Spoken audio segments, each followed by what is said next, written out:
¿Qué tal? ¿Cómo les va? Bueno, bienvenidos una vez más a Caminos de Tiza. Hoy vamos a contar una historia, sabemos que hay otras semejantes, seguramente muchas.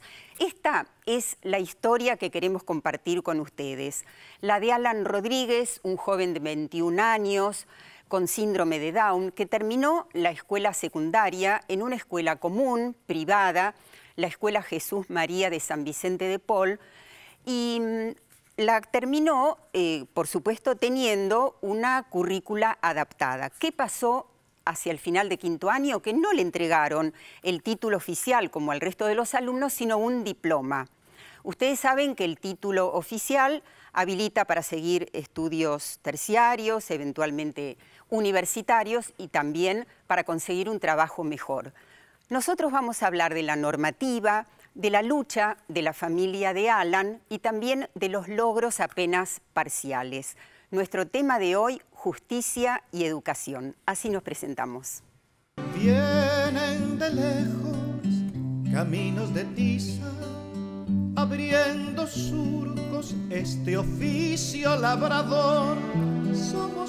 Vamos a estar, por supuesto, con Alan, con su mamá Florencia Inamorato. También estará con nosotros el doctor Carlos Escliar, investigador del CONICET, de Flaxo, con quien hablaremos sobre estos temas. Y me voy a recibir a las primeras invitadas. ¿Cómo les va? Bueno, Mariela Galeazzi es la abogada de Alan. Y también forma parte, es coordinadora de ASIG. Les contamos a todos que ASIG es una asociación civil por la igualdad y la justicia. Ya nos contarás cómo funciona. Y estamos también con Gabriela Santuccioni. Gabriela, nos vas a tener que contar qué es esto del Grupo Artículo 24. ¿Nos querés contar ya? Sí, cómo no. El Grupo Artículo 24 es una coalición de hoy más de 150 organizaciones de la sociedad civil de todo el país, de personas con discapacidad, para personas con discapacidad, asociaciones de derechos humanos. Todas nos unimos por la vigencia en la Argentina, por el efectivo cumplimiento, porque vigente está, pero el tema es que no se cumple, del artículo 24 de la Convención sobre los Derechos de las Personas con Discapacidad, que es el que impone a los estados adoptar sistemas de educación inclusivos. La Convención sobre los Derechos de las Personas con Discapacidad es ley en nuestro país, fue aprobada hace 10 años, es ley hace 8 años y hace 2 que tiene jerarquía constitucional. ¿Y acude mucha gente buscando ayuda a ustedes? Muchísima gente, cantidad de consultas por diversos temas, desde no encontrar un colegio, negativas de matrícula, dificultades en la trayectoria, no conseguir los apoyos que se deben dar para la trayectoria de un alumno con discapacidad, o casos como este, transcurrí y parece que todo fue un como sí. Ahora ya lo vamos a contar en detalle. Y a la asociación civil también ¿se acerca mucha gente, muchas familias pidiendo ayuda? Sí, la Asociación Civil por la Igualdad y la Justicia forma parte del Grupo Artículo 24 y también tanto gente que se acerca directamente a la asociación o a través de las consultas que se reciben a través del grupo, sí, mucha gente consulta por problemas vinculados a su inclusión en la escuela. Bueno, en realidad aquí lo que importa es hablar sobre Alan para tomar una historia concreta, ¿no es cierto? Escucharlo también a él. Y creo que tenemos que pensar también qué pasa cuando una familia acude buscando ayuda, pero encuentra en ustedes, digamos, la comprensión, el apoyo, y sin embargo, a partir de ahí se hace difícil avanzar. ¿Sucede? Sí, de hecho, constantemente. Ocurre que, lo que decía Gabriela recién, el derecho a la educación inclusiva, que es una obligación, así como es un derecho, es una obligación para el Estado garantizarlo, implica que todas las personas con y sin discapacidad puedan ir a la misma escuela y compartan los mismos espacios, aprendan juntos, participen y transcurran en esa etapa juntos y finalmente egresen juntos. Muchas personas vienen a pedir ayuda, asesoramiento legal, cuando se encuentran con barreras tanto por parte de las escuelas como por parte de los ministerios de educación, y ahí es cuando nosotros tratamos de dar una respuesta legal o un asesoramiento que no tiene que ver con necesariamente el conflicto legal, sino con acercarnos a hablar con la escuela, acercarnos a hablar con los ministerios. Y finalmente, en ciertos casos, se acude a la justicia como última garantía de búsqueda de reconocimiento de derechos, como ocurrió en el caso de Alan. Bueno, vamos a escuchar a la mamá de Alan, a Florencia Inamorato, que nos cuenta cómo es su hijo. Alan es una persona adorable, es un hijo maravilloso, al igual que su hermana, con mucha sensibilidad, siempre pensando en ayudar al otro, están atento a lo que a uno le pasa, tratando de colaborar en lo que él puede con la familia, siempre aportando lo mejor de sí, ¿no? Y siempre bien predispuesto. En toda su escolaridad, tanto desde jardín, primario y secundario, como todos sabemos, los papás recibimos, aparte de los boletines, recibimos las notificaciones, las felicitaciones cuando estas realmente salen desde la rectoría de la escuela. Alan ha tenido una educación hermosa y súper inclusiva realmente. Alan fue el primer nene en su momento incluido con síndrome de Down. En la escuela no había tenido ninguna experiencia. Alan fue el primero realmente y se fue dando un proceso tan lindo y tan completo que bueno, tanto su acompañamiento con la maestra integradora desde la primaria y la secundaria, que la maestra integradora ayuda a adecuar los contenidos de lo que ellos realmente necesiten, pero está en el aula con todos. O sea, Alan estaba en el aula con todos sus compañeros y la maestra integradora es como el nexo entre el docente y el niño o el joven en sus etapas para ayudar a completar un poquito más lo que se necesita para que ellos puedan entender bien y adaptarse, digamos, al resto de la enseñanza. Él estaba totalmente integrado, la verdad es que fue hermoso, súper querido, o sea, no había diferencia, o sea, no es que Alan era Alan y el resto de los compañeros, eran todos, se fueron de viaje de fin de año juntos, iban a los bailes, los cumpleaños, o sea, todo normalmente como debería ser siempre. O sea, la realidad es que nunca sentimos ningún tipo de diferencia ni discriminación. Bueno, qué difícil juntar estos dos mundos, ¿no? El de los obstáculos por un lado y este relato de la mamá de tanto agradecimiento a la comunidad educativa, ¿no? Sí, la realidad es que hay, menos mal, muchos chicos que están transitando la escuela común, esto debido a mayor información en las familias, del conocimiento de sus derechos, pero siempre, como apuntaba Mariela, los obstáculos se van presentando en el ingreso, al no encontrar matrícula, que te digan no estamos preparados para, o no tenemos más vacantes. Es muy común que una familia vaya peregrinando de escuela en escuela, común, ¿no? Sí. Se agrava en los niveles, o sea, de repente es más fácil, por llamarlo de alguna manera, en educación inicial, empieza a complicarse un poquito en la primaria y en la secundaria todavía más difícil. Bueno, Alan terminó la secundaria. Y entonces este hecho puntual de la no entrega del título sucedió al terminar.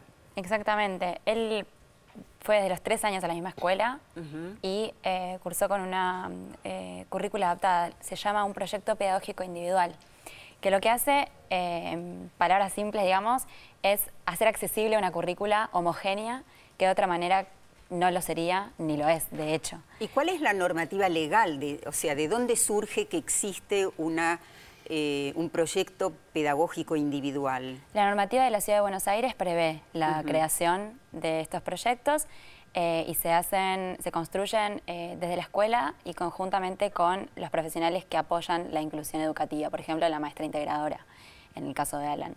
Pero es un proyecto elaborado de esa manera y aprobado por el Ministerio de Educación, año a año, con posibilidad de revisiones intermedias. Pero entonces es como una normativa incompleta, porque por un lado, desde los contenidos está resuelta, pero no hay título. Justamente, exactamente eso es lo que en términos jurídicos dice la jueza al pronunciarse en el caso, cuando dice a Alan se le garantizó el ingreso, la trayectoria, se hizo accesible la currícula a él, se lo incluyó no se lo incluyó, él estuvo en la escuela con su grupo de compañeros y al final se encuentra con esta contradicción, esta barrera que le dice, bueno, hasta acá, porque al momento de la acreditación vos tenés que dar cuenta de que aprobaste toda una serie de contenidos que verdaderamente nunca se le enseñaron. Contenidos comunes, los de todo el resto de los compañeros. Sí, la realidad es que él tuvo siempre evaluaciones muy buenas y en todos sus boletines, año a año, tuvo excelentes notas. Al final, cuando terminó el último año, se enteran, luego de varias idas y vueltas, no fue algo tan claro tampoco, que el título no lo podían recibir porque supuestamente no habría alcanzado ciertos contenidos. Ya un año luego, ha pasado un año del inicio del proceso judicial, lo que queda muy claro es que la contradicción normativa es esa. Se valora para la trayectoria el proyecto pedagógico individual de la persona, pero al momento de la acreditación es como si eso no valiera y se buscara que la persona rinda algo que nunca se le enseñó. Claro, pretender que alguien sepa lo que no fue enseñado puede ser válido para Alan o para cualquier otro chico en cualquier nivel de la enseñanza. Nosotros seguimos conociendo lo que le pasó a Alan y volvemos enseguida con el doctor Carlos Escliar. Vienen de lejos caminos de tiza, abriendo surcos este oficio labrador. Somos maestros y es nuestra honra.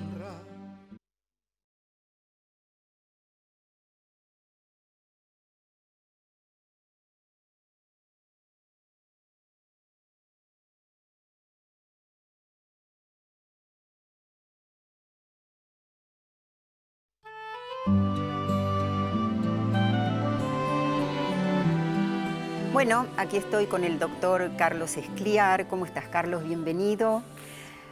A ver, para quienes ya lo conocen no voy a decir nada nuevo.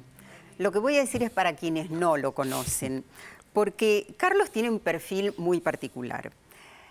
A ver, cuando uno lee sus libros o de pronto lo escucha en una conferencia, puede ponerse en contacto con conceptos, con reflexiones, pero desarrolladas con un lenguaje poético, y yo agregaría algo más, que es con mucha ternura. Y esto tiene que ver con algo que quiero preguntarte, que es ¿por qué, cómo fue que te interesaron estos temas a los cuales vos le dedicaste y le dedicás desde hace tanto tiempo? El tema de la diferencia, de la igualdad, de la relación con el otro. Bueno, gracias Mirta por la invitación nuevamente. Lo primero que quiero decir es que hace muy poquito pensé en eso, la ternura, de verdad, y creo que es de lo único que me jacto.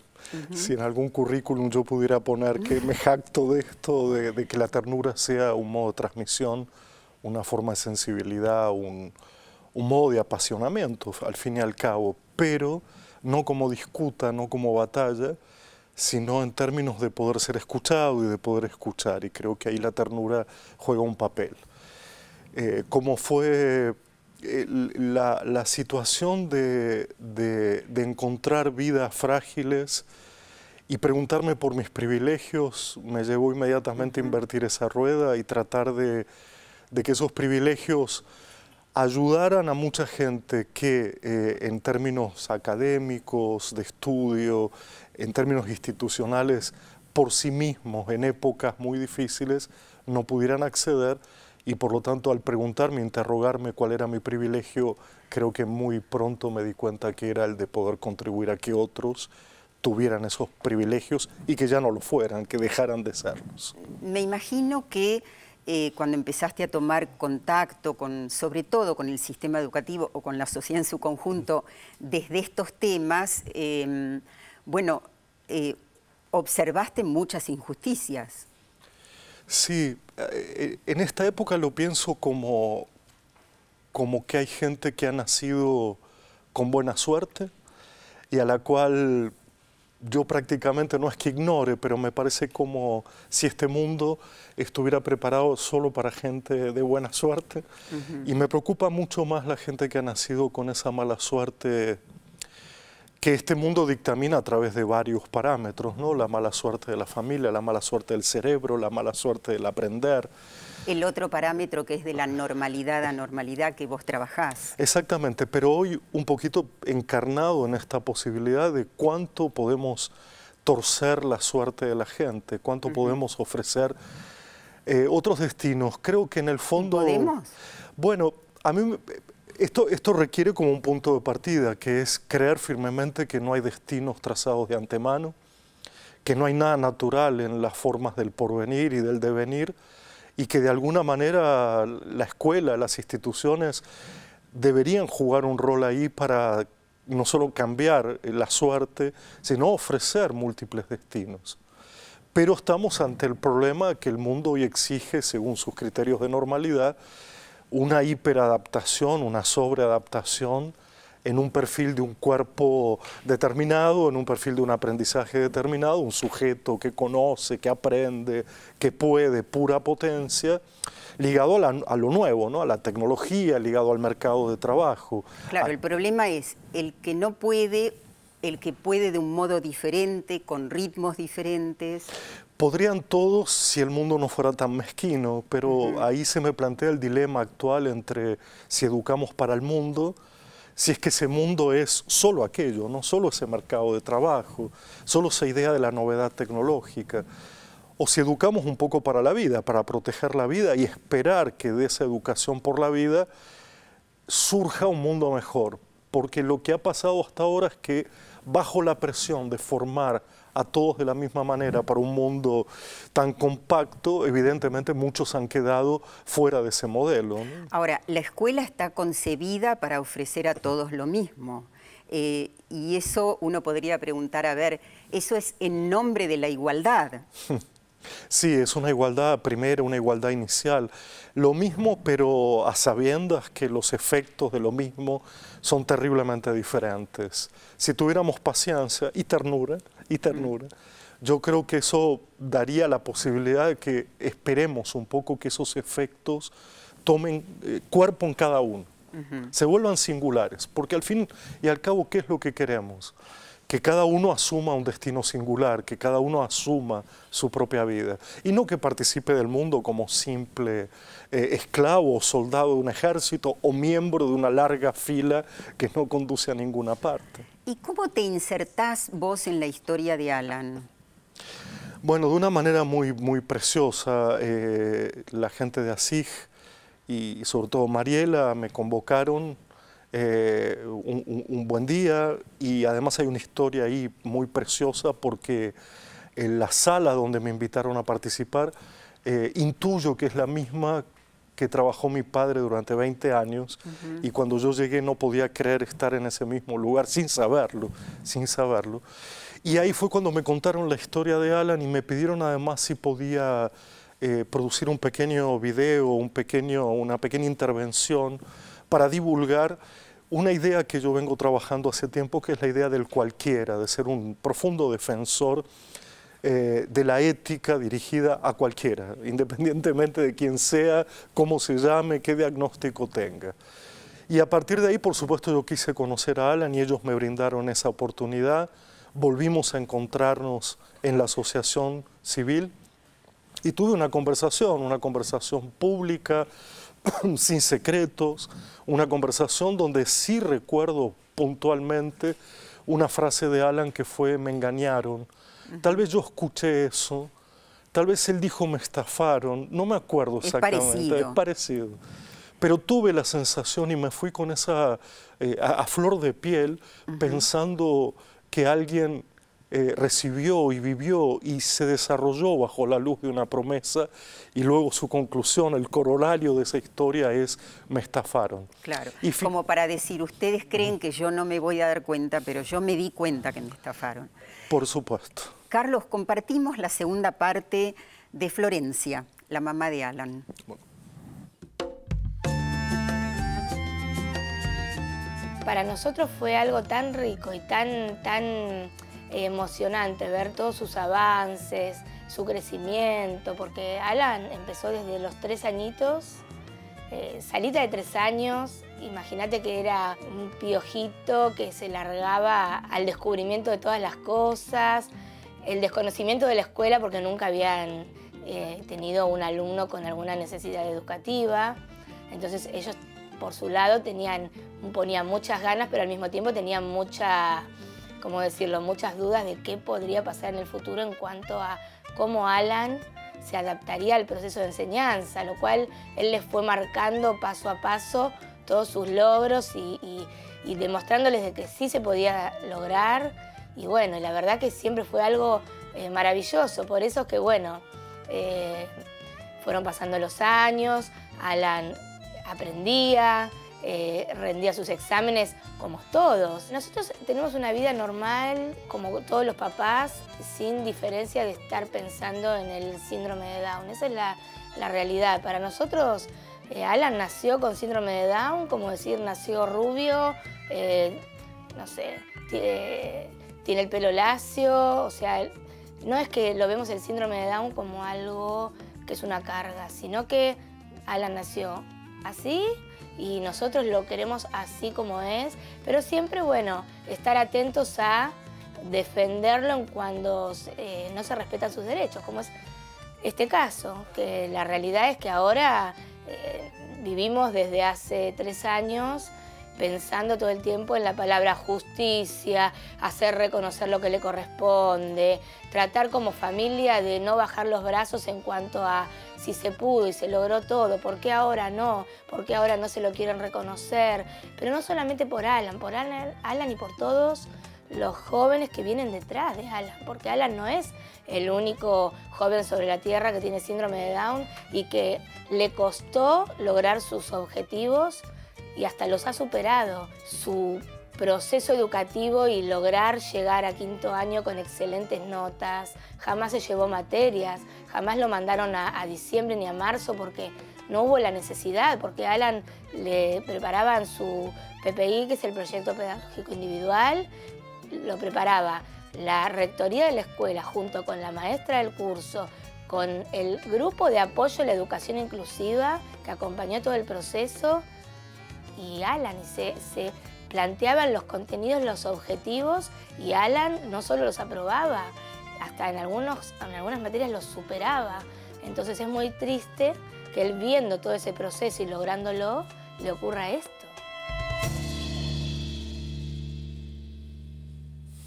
Bueno, familias que acompañan, defienden y también con ternura.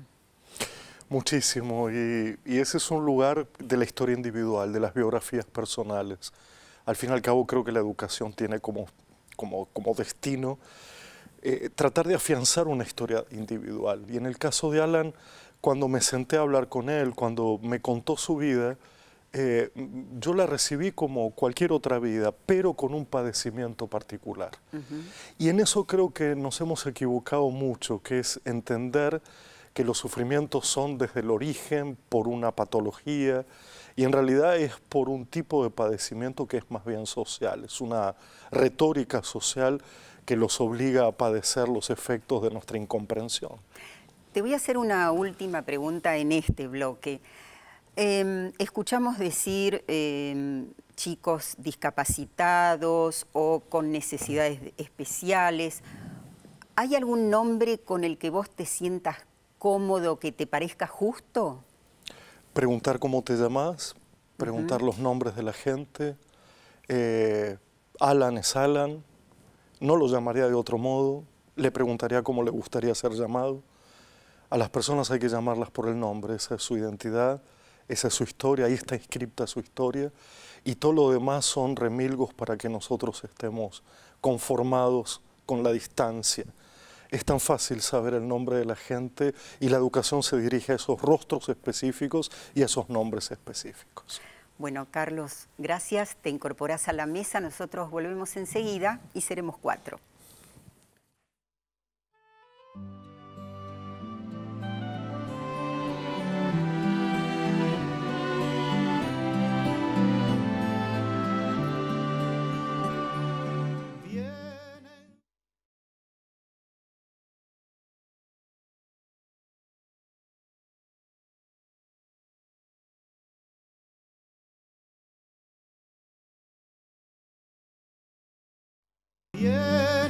de lejos caminos de tiza. Bueno, seguimos aquí con Gabriela Santuccioni del grupo 24, Artículo 24. Estamos con la abogada de Alan, la doctora Mariela Galeazzi, con Carlos Escliar, ahora todos en la mesa. Pensaba que efectivamente estamos hablando de una historia, como hay muchas, lo decíamos al comienzo, en la que hay permanentes barreras, ¿no? Permanentes obstáculos. ¿Quiénes los ponen? ¿Las escuelas? ¿Lo pone la política? ¿De dónde surgen estos obstáculos? Bueno, yo me animo a tirar algo, pero es compleja la pregunta. Es una batalla, digamos, es un cambio cultural que es necesario para eliminar un montón de prejuicios que están instalados en la sociedad sobre qué pueden o qué no pueden hacer las personas con discapacidad o las personas diferentes, digamos. A nivel cultural hay un cambio que hay que hacer, pero hay también una realidad que es que los estados, los ministerios de educación, digo, los gobiernos, el gobierno nacional, el gobierno de la Ciudad de Buenos Aires, tiene que garantizar, tiene que implementar una política inclusiva porque es a lo que se comprometió internacionalmente y la Convención sobre los Derechos de las Personas con Discapacidad tiene rango constitucional, es una norma de superior jerarquía en nuestro sistema, digamos, normativo, y eso implica una obligación muy importante y prioritaria para el Estado. Entonces, sin perjuicio de que sería necesario un cambio por parte de todos, de cada uno de nosotros, de las escuelas, de las instituciones, el responsable principal en hacer algo hoy es el Estado. Ahora, ¿cuánto tiempo lleva? Porque casos como el de Alan debe haber muchos, desde hace muchísimo tiempo, y sin embargo se va arrastrando. Sí, efectivamente, tomando un poco la respuesta de Mariela y tu pregunta anterior, las barreras se dan en el ámbito de las culturas, llenos de prejuicios, llenos de techos para las personas, de las prácticas. Una maestra que diga, por ejemplo, tengo 28 alumnos y uno integrado, de las prácticas y de las políticas, que es el terreno de la normativa, de esto también a lo que hacía referencia Mariela. Como que esas tres dimensiones se tienen que mover. Y los tiempos, sí, si pensamos en casos anteriores a la convención, bueno, todavía más árido todo porque no estaba ese instrumento.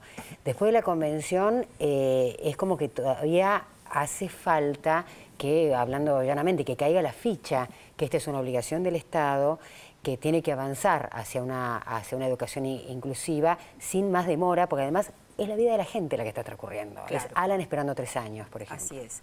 Bueno, hablamos mucho de Alan, ahora queremos escucharlo. Alan Rodríguez.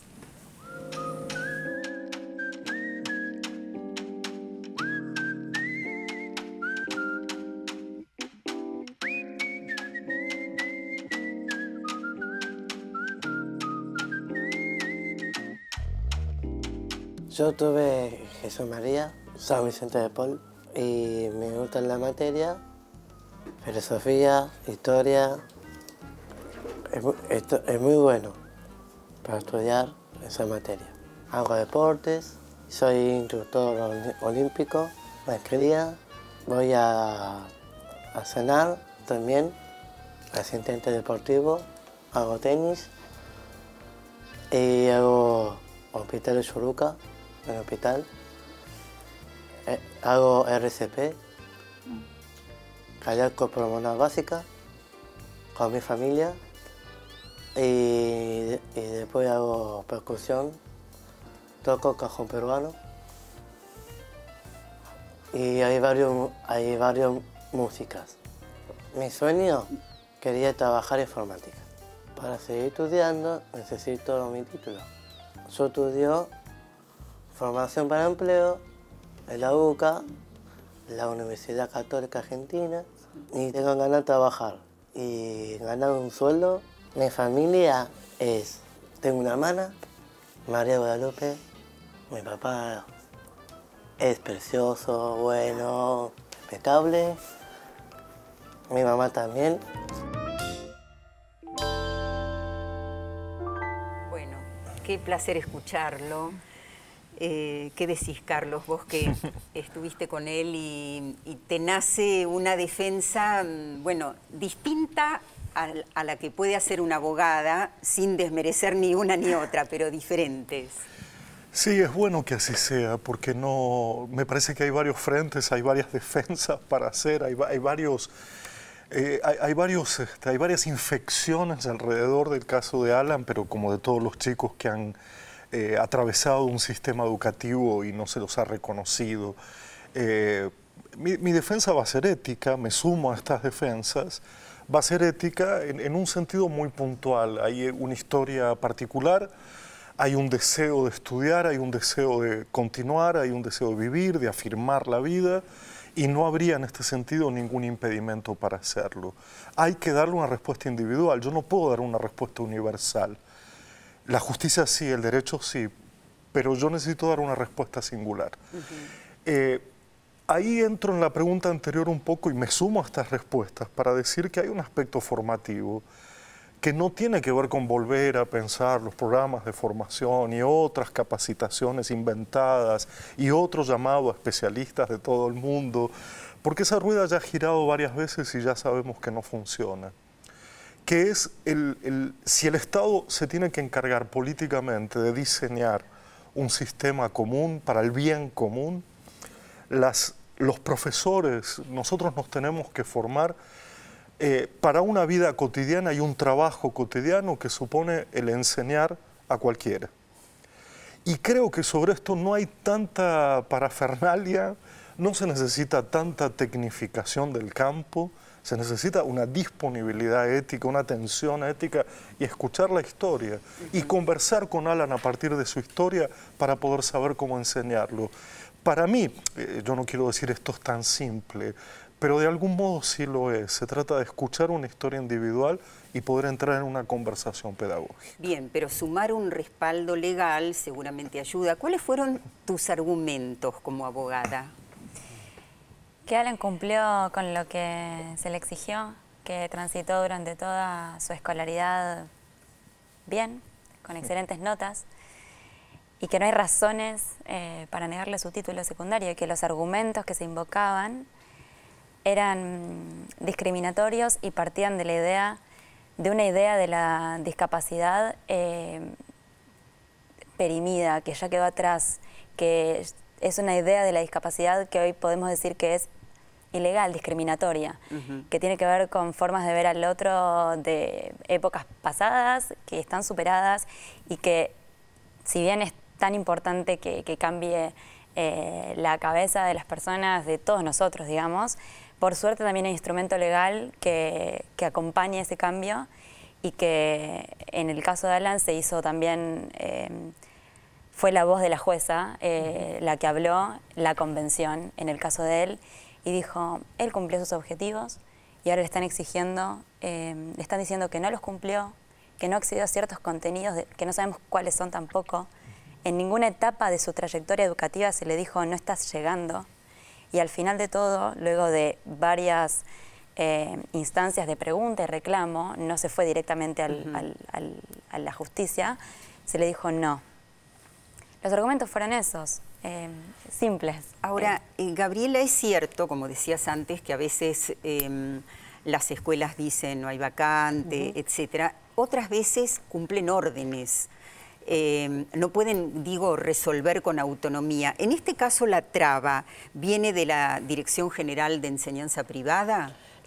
Sí, la Dirección General de Educación de Gestión Privada de la Ciudad de Buenos Aires ha puesto muchísimas trabas en el caso de Alan Rodríguez y antes en el de Merina Kereilac, que estuvo litigando 8 años para que le dieran su título, finalmente lo tuvo, pero puedo decir que hemos ido, primero algunos del Grupo Artículo 24, a hablar específicamente del caso de Alan Rodríguez. No había caso.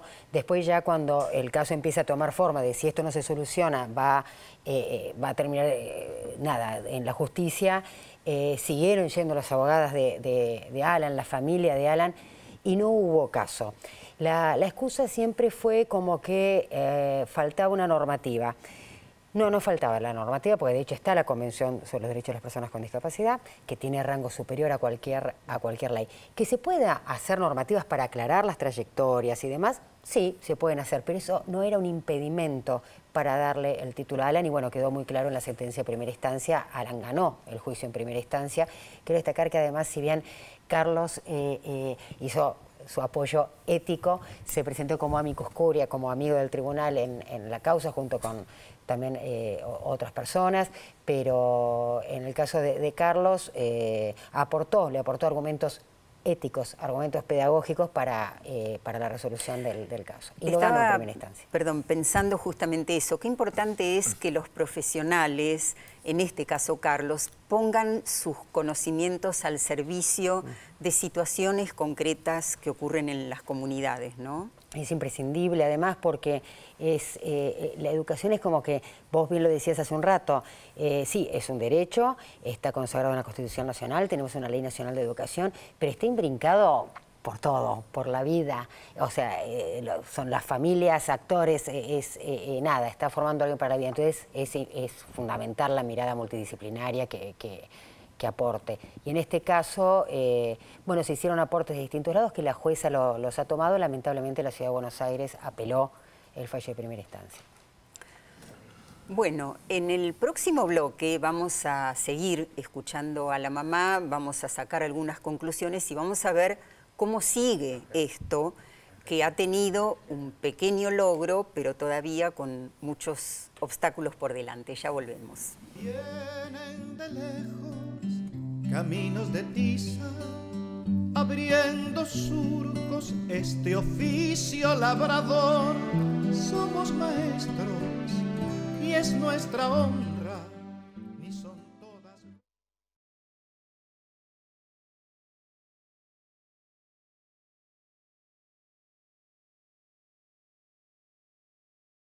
Vienen de lejos caminos de tiza, abriendo. Estamos en el último tramo de nuestro programa, reflexionando sobre la historia de Alan, un joven de 21 años, lo decíamos al comienzo del programa, que tiene síndrome de Down, que terminó la escuela secundaria en una escuela común, privada, a quien no se le ha entregado su título y en vez del título le dieron solo un diploma. De eso estamos hablando, de la normativa, de lo justo, de lo injusto. Nosotros invitamos a la Dirección General de Educación Privada porque la traba está ahí en este momento, pero no se han hecho presentes. Y es una pena porque seguramente escucharnos hace falta y escuchar también qué argumentos hay del otro lado, ¿no? ¿Ustedes los conocen? Sí, los conocíamos desde que Alan se acercó a consultar por el problema que tenía. Tuvimos reuniones con la Directora General de Educación de Gestión Privada, Beatriz Jauregui, con Max Ulmanelli, que en ese momento estaba en el gobierno de la ciudad, el Ministerio de Educación de la ciudad. También en 2 audiencias en sede judicial ya estuvieron representantes del Ministerio de Educación de la ciudad, abogadas del Ministerio, que hoy encabeza Soledad Acuña, y los argumentos también fueron dichos ahí y plasmados por escrito, por lo cual también hemos intentado seguir conversando y reuniéndonos incluso ahora, y no hay mucha predisposición para el diálogo. Y una vez que la justicia dijo lo que tenía que decir y dijo lo que está haciendo el Ministerio de Educación no corresponde que a Alan le den su título porque tiene derecho a eso, pensamos que era una oportunidad para que el gobierno cambie su actitud y reconozca el derecho de Alan y empiece, digamos, con ello a reconocer el derecho de muchos. Sin embargo, pasó todo lo contrario. Apeló esa decisión, se opuso a esa decisión de la justicia y en este momento el expediente judicial está en la Cámara de Apelaciones, que es el Tribunal Superior, a la jueza, a la justicia de primera instancia, lo cual significa, bueno, tiempo y la posibilidad de otro fallo. Ahora, siempre hubo esta situación, quiero decir, no es que hubo grandes avances y ahora retrocedió. ¿En qué sentido? Y claro, digamos, en que se resuelvan casos semejantes de otro modo? La tensión está digamos, la tensión está entre familias y niños y niñas que pelean por su derecho en diferentes momentos, sea en dame una vacante o reconoce mi derecho al título. Y en este caso particular de la Ciudad de Buenos Aires, pero en general del Estado, una ausencia de política, una ausencia de decisión o un rechazo expreso. A ver, no se puede negar una matrícula. No se podría, no se debería negar una matrícula, pero se niega. De hecho, se hace porque, claro, se hace elípticamente, no tengo vacantes. Si no tengo vacante, u otra que es muy buena, parecería políticamente correcta, que es no estoy preparado, no estoy capacitado para, que eso lo ha desarrollado muchísimo también Carlos, al tema de ¿qué es eso, el no estoy capacitado? Pero no estoy capacitado para, y pues se trata de un chico de 6 años y no están capacitados. Eso es uno de los argumentos con los que, pseudoargumentos con los que se suelen encontrar las familias, o las vacantes de integración están completas. Bueno, y después cantidad de cosas, tipo va a sufrir en la escuela común, ese tipo de cosas que son nada. Y eso después se va arrastrando durante la trayectoria escolar, pues después llega el momento de recibir determinados apoyos y no aparecen los apoyos, ese tipo de cosas. Y bueno, Alan se encontró al final con la barrera. De repente no tuvo las anteriores. Perdón, ¿se discutiría esto, o ya se habrá discutido en algún momento, en el Consejo Federal de Educación, ¿no? Es decir, junto con todos los ministros, porque efectivamente la normativa debiera ser la misma. Pero se discutiría qué tipo de título se daría a los niños, como a los jóvenes como Alan. ¿Ustedes estarían de acuerdo en que fuese un título diferente? ¿Cómo sería la posición de ustedes? Taxativamente no, digamos, no. Pero es un título a la enseñanza, no a lo aprendido, porque yo creo que es esa la confusión. No tiene que ver con qué ha aprendido cada uno, porque ahí sí que entraríamos en un proceso demasiado discriminatorio y demasiado burocrático, por otro lado, Mirta. Yo creo que lo que tiene que ver es, dado una propuesta de la escuela pública, de la escuela en general, uno da un título a esa propuesta, a esa forma de enseñar, a ese sistema que ofrece, y no tanto a las formas en que cada uno da respuestas individuales. Me parece que ahí puede haber una confusión y una idea también para trabajar. Si no, creo que es muy hipócrita lo que estamos planteando. Cuando vos, perdón, decís, y no a la respuesta, pero eso querría decir que da lo mismo haber aprendido, no haber aprendido. Está muy bien el planteo. No da lo mismo. Me interesa mucho ver esas diferencias, conocerlas. Sin embargo, yo soy de la idea que en nombre de estar evaluando y controlando todo el tiempo el aprendizaje, hemos reducido nuestras dotes de enseñantes. Es decir, creo que hemos sido mezquinos con la enseñanza, suponiendo que el otro no aprendería o suponiendo que el otro aprende de una manera muy particular. Por lo tanto, lo que tengo que evaluar es el sistema de enseñanza, no el sistema de aprendizaje. Porque, por otro lado, creo que lo hemos discutido alguna vez, aprender es el enigma que nos trae desde la época de Sócrates. No sabemos cómo se aprende, no sabemos cómo alguien llega a ser un buen estudiante. Ahora, yo puedo evaluar la responsabilidad de cada estudiante cuya tarea es estudiar. Claro que puedo evaluar eso, pero el sistema tiene que ser evaluado en cuanto a su generosidad como ofrecimiento. Y ahí me planteo un poquito esa hipocresía, ¿no? Su idoneidad en ese sentido y hasta qué punto se hace cargo. Bueno, es tan complejo esto que seguramente la mamá de Alan debió necesitar mucho acompañamiento. ¿Lo tuvo? Vamos a escucharla.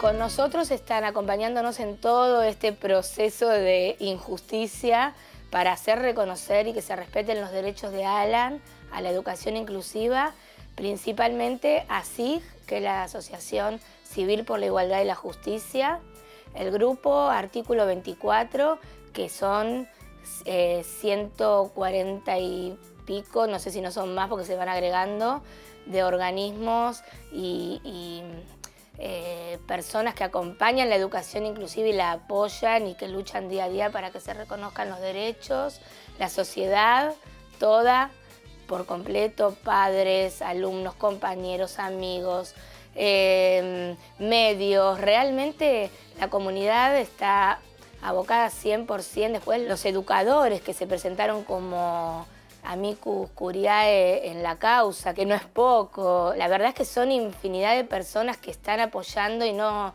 quiero nombrar a algunos y olvidarme de otros porque la verdad es que todos ponen su enorme granito de arena para acompañarlo a Alan. En la escuela tienen que estar todos. Entonces no es que, y bueno, le permitimos, o como algunas personas con un poco de desconocimiento a veces te dicen, y bueno, pero ¿para qué lo dejaron estar si ahora después le hicieron esto después cuando él ya terminó? ¿Por qué le hicieron esto? Le hubieran dicho de un principio que no. A veces es muy triste tener que escuchar eso, porque eso un poco genera lo que es la desinformación, porque no habría por qué no haberle permitido a Alan haber estado. La escuela es un lugar de todos y para todos a donde se va a aprender, cada persona es diferente a la otra y a adquirir conocimientos. Si hacemos tanto para promover la educación, que los jóvenes no estén, digamos, en la calle, que estudien, que tengan una visión de futuro, ¿por qué cuando una persona que tiene una necesidad educativa, justamente en vez de apoyar este proceso y de reconocerlo, les ponemos barreras? Qué avance importante y enorme hacen muchas veces las familias que pasan por estas situaciones difíciles, ¿no? Avances de comprensión, quiero decir. Alan y su mamá presentaron un amparo. ¿Tuvo un rol activo Alan en ese amparo? Sí, totalmente. Alan firma ese amparo. Está firmado por él en todas las instancias judiciales, básicamente en las audiencias ante la jueza, con nosotros tras él, literalmente, y el ministerio del otro lado estuvo presente, habló, le dijo a la jueza lo mismo que acaba de decir en el tape, necesito mi título para seguir estudiando, para seguir trabajando. Gabriela, y además Alan inició una petición a través de change.org, ¿no es cierto? Es increíble, juntó 100.000 firmas, pero faltan 50.000. ¿50.000 para qué? ¿Por qué hay que completar esa suma? ¿Alguien sabe? Ya juntó 160.000, creo. Sí. No, digamos, por más que se junten muchas firmas, eso no va a lograr que el Ministerio de Educación cambie su política. La plataforma de Change es una plataforma maravillosa para pedir apoyo social y de la comunidad a un caso. Bueno, y eso es lo que se logró con eso. Entonces les pedimos que la firmen. Yo les agradezco, es un tema que queda abierto porque nos va a interesar seguir de cerca cómo continúa y, por supuesto, apostando a que se resuelva justamente. Vamos a recomendarles este libro de Carlos Escliar, Lo dicho, lo escrito, lo ignorado, ensayos mínimos entre educación, filosofía y literatura. Y recordamos otro libro tuyo que tiene mucho que ver con lo que hablamos, que es Y si el otro no estuviera ahí. Muchas gracias otra vez y a ustedes, como siempre, los espero el próximo sábado a las 8.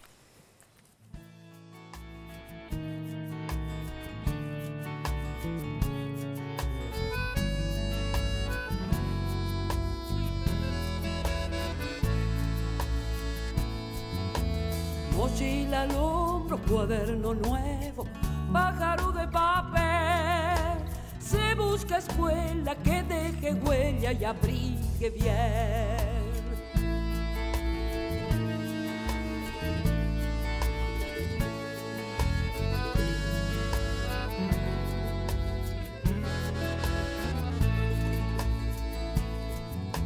Se busca escuela que aliente el vuelo, cántaro donde beber, voces distintas y bienvenidas, anímense. Son los que suman brazo y abrazo, ciencia y conciencia, duda y